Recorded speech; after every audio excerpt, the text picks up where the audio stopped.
Om Namah Shivaya. I will start with a very important topic which we call Swatantra Siddhant, the principle of Swatantra. Swatantra means absolute freedom. There are experiments such as double slit experiment and Heisenberg's principle of uncertainty, where it is found that electrons jump from one orbit to another orbit.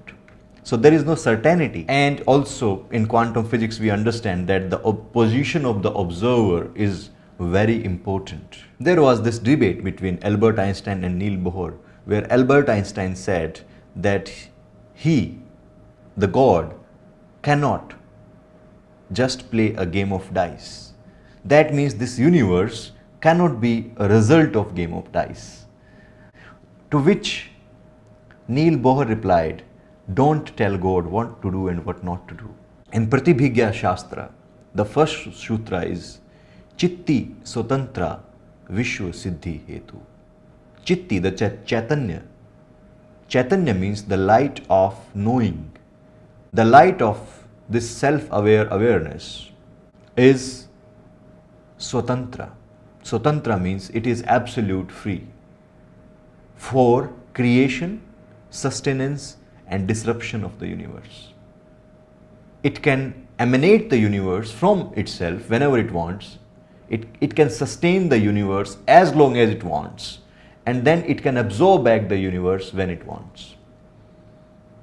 So the entire universe is just a līlā or a play of supreme consciousness, Chaitanya or Shiva. It is a game of Lord Shiva. You can say it is a hide and seek of Lord Shiva, where the Lord Shiva himself hides in form of Sakala. Sakala means who is made up of these 5 elements. Shiva plays this game of hide and seek. He is the one who is hiding and he is the one who is seeking. That's why we say that there are the 5 acts of Shiva. These 5 acts of Shiva are sṛṣṭi. Sṛṣṭi means creation or emanation, emanation of the universe. Sthiti. Sthiti means sustenance of the universe. Saṁhāra. Saṁhāra means absorption of the universe. And then concealing, tirodhāna. Shiva conceals itself, hides itself. And then revealing means grace or anugraha.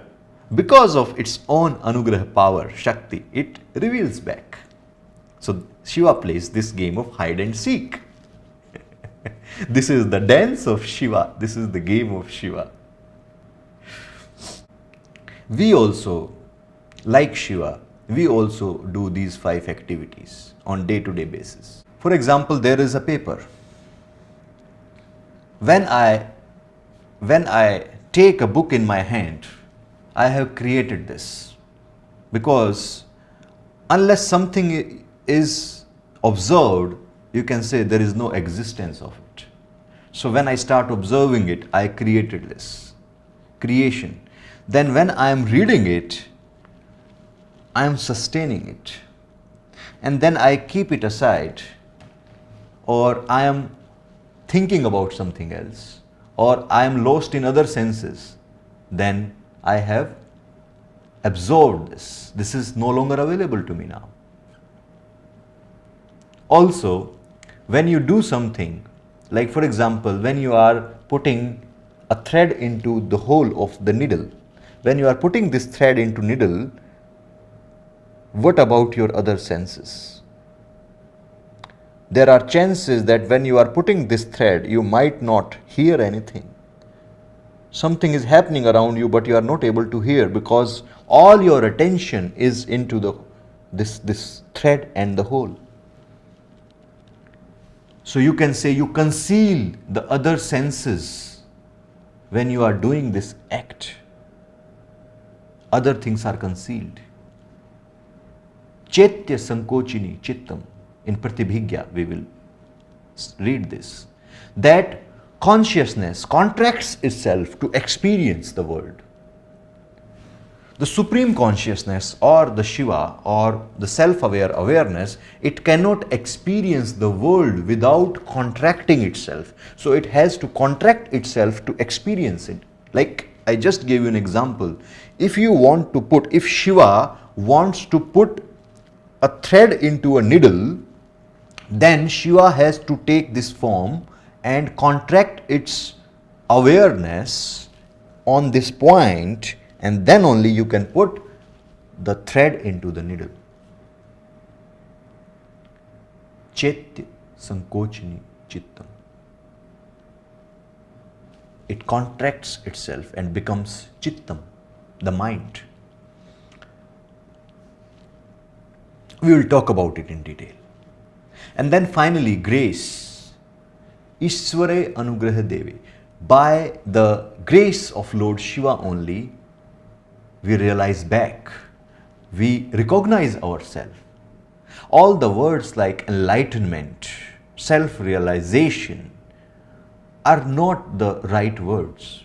I do not prefer these words because it is something which represents that something is enlightened, something from outside came and enlightened you, or you realized something, you become self-enlightened.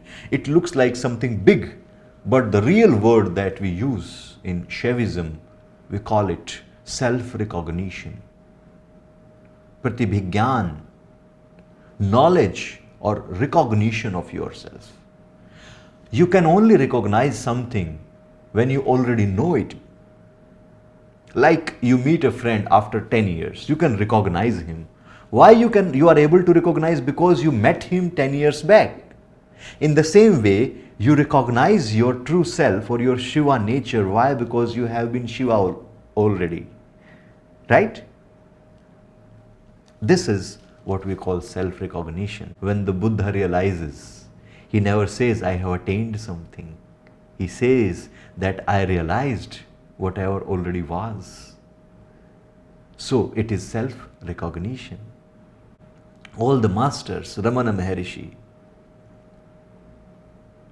they will always say that you neither gain something, you nor lose something in enlightenment. You just recognize yourself.